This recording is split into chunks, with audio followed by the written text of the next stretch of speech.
Hello दोस्तों, कैसन बनी जा। उम्मीद करतनी अच्छा होखब जा। हम एगो विवाह गीत लेके आयल बनी। एकरा सबके अच्छा लगी तो लाइक करम जा, पेज के फॉलो करम जा। नदिया कियारे हूँ पारे दुल्हावा पुकारे दुल्हावा पुकारेला हो।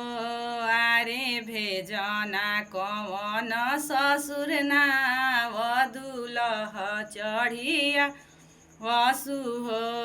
आरे भेजना कवन ससुर ना दुलह चढ़िया वसु हो।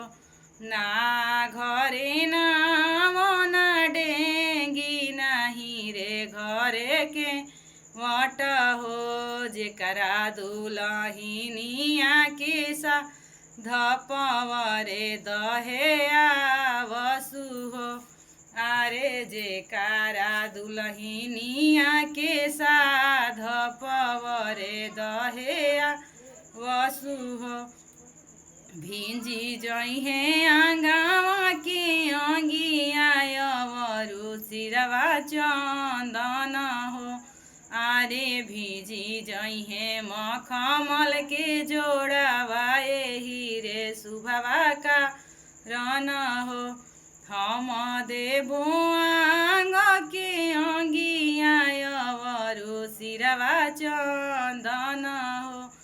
आरे हम देबो मखमल के जोड़ावा एही रे बेटी का रन हो।